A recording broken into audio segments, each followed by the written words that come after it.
अब शुरू करते हैं हम वाटर पॉल्यूशन से। पहली क्लास में हमने इस टॉपिक को शुरू कर दिया था।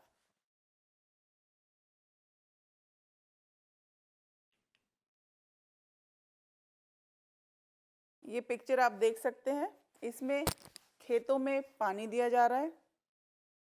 दूसरी पिक्चर में एक जो बच्चा है पानी पी रहा है।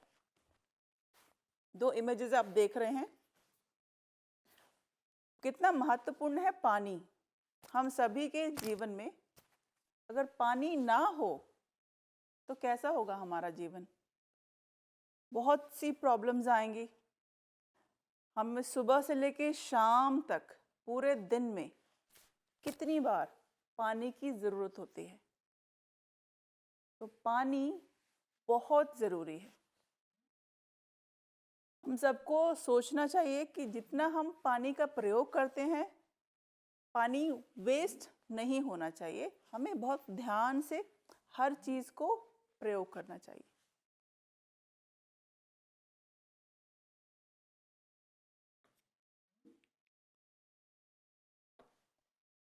इस इमेज में आप देख सकते हैं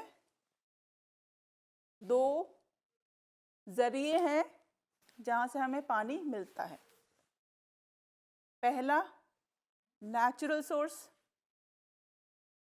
दूसरा मैन मेड सोर्स। हिंदी में अगर देखें तो जो पहला नेचुरल है ये प्रकृति का बनाया हुआ है,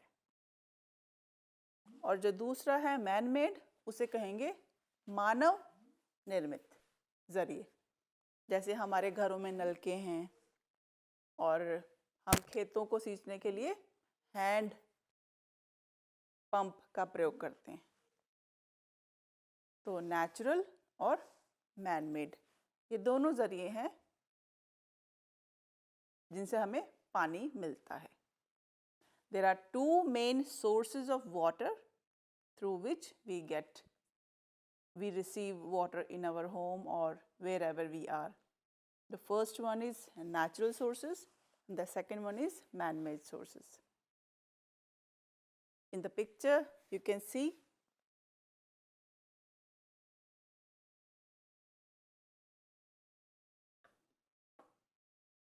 now these are, अब सामने जो आपको दिख रहा है 4 बिंदु दिख रहे हैं, 4 points you can see.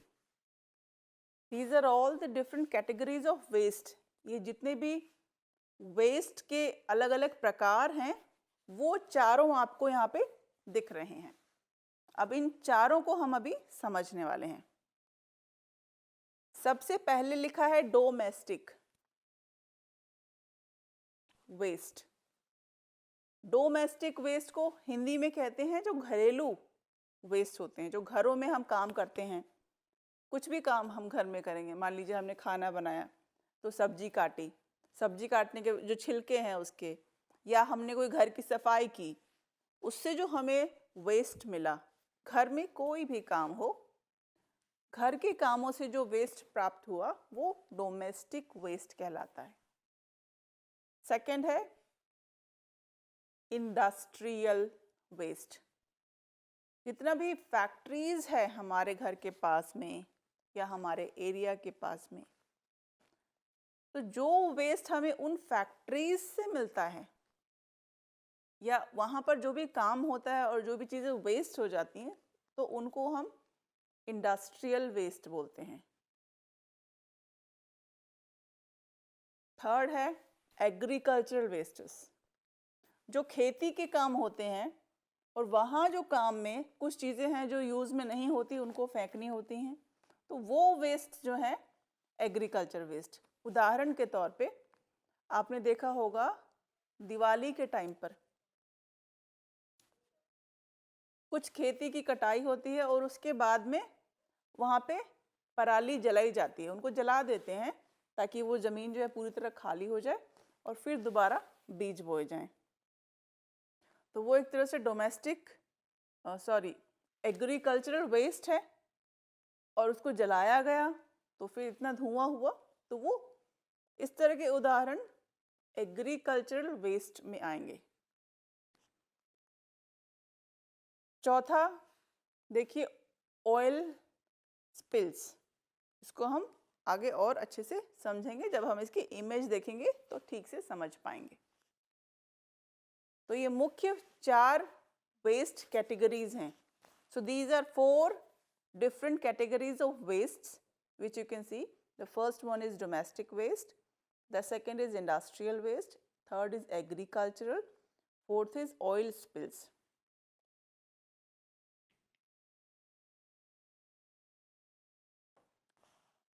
अब डोमेस्टिक वेस्ट को क्या कहते हैं?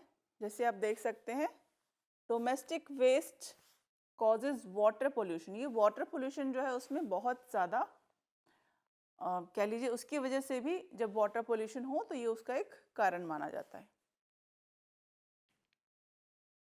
अब यहाँ पे देखिए, आप पिक्चर्स देख के इजीली समझ सकते हैं कि ये सब घर के काम है जो घरों में हम आम करते हैं, रोज़ सुबह से लेकर शाम तक।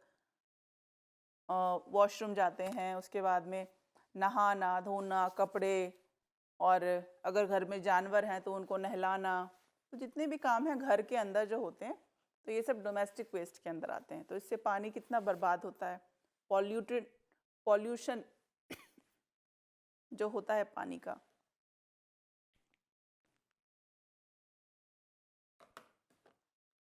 सेकेंड ऑप्शन जो था, इंडस्ट्रियल वेस्ट,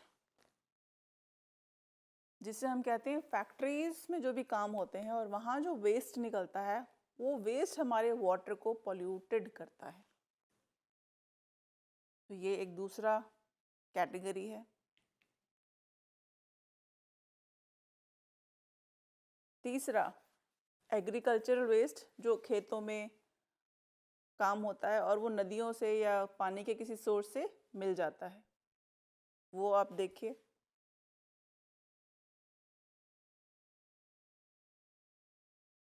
फोर्थ है ऑयल स्पिल्स।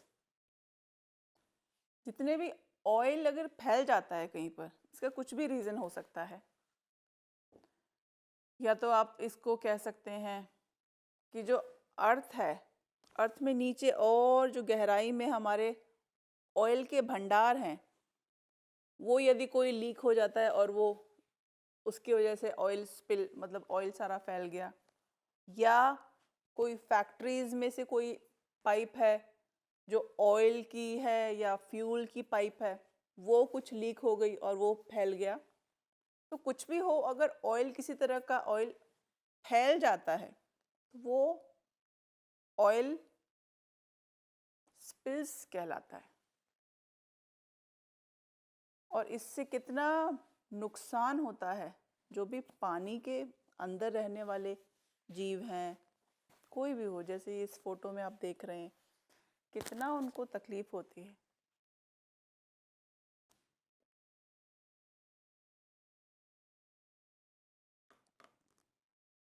अब यहाँ आप देख सकते हैं वाटर पॉल्यूशन के इफेक्ट, क्या क्या उसके प्रभाव हैं।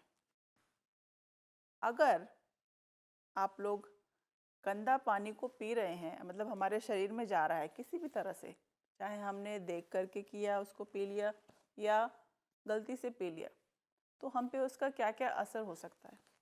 पहला, हम बीमार हो सकते हैं, टाइफाइड, फीवर। दूसरा आप देख रहे हैं, उधर लिखा है CHOLERA, कॉलेरा। ये हैजा की बीमारी जिसको कहते हैं, पेट खराब होना, वो समस्या हो सकती है। तीसरी यहाँ पे आपको इमेज दिख रही है, फूड पॉइजनिंग। जो भी खाना हम खा रहे हैं वो खाना खराब हो सकता है, मतलब वो उसमें ऐसे विषाणु कीटाणु हो सकते हैं कि हम खाएंगे और वो खाने के बाद हम बीमार पड़ जाएं। फोर्थ आप देख रहे हैं, हेपेटाइटिस, जिसको पीलिया कहा जाता है। ये भी पानी से होने वाली बीमारी है। तो ये चारों समस्याएं जो हैं वाटर पॉल्यूशन की वजह से हो सकती हैं।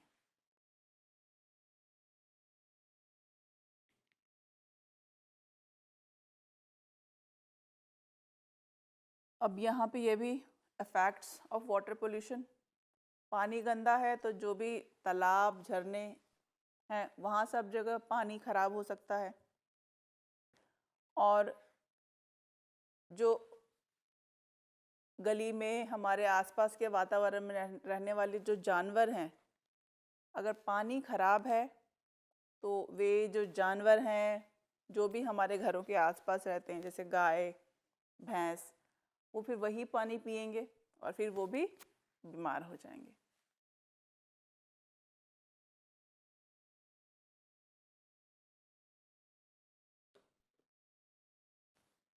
अब आप देख सकते हैं वाटर पोल्यूशन को कंट्रोल कैसे किया जाए, इस समस्या का हल कैसे हो।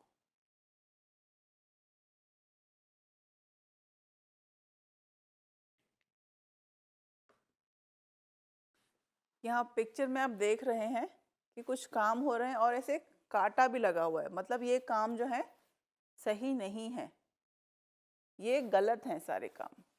देखिए अब जैसे वो पानी का जो स्रोत है हमारा नदी, उसके पास में कितने सारे काम कर रहे हैं। तो ये जो गलतियां हैं हमें नहीं करनी है।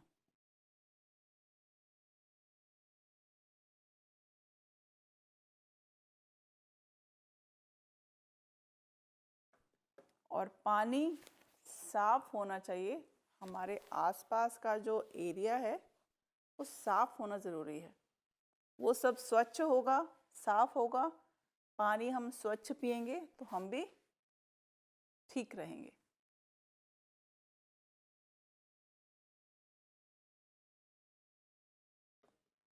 तो अभी तक हमने वाटर पोल्यूशन को समझा।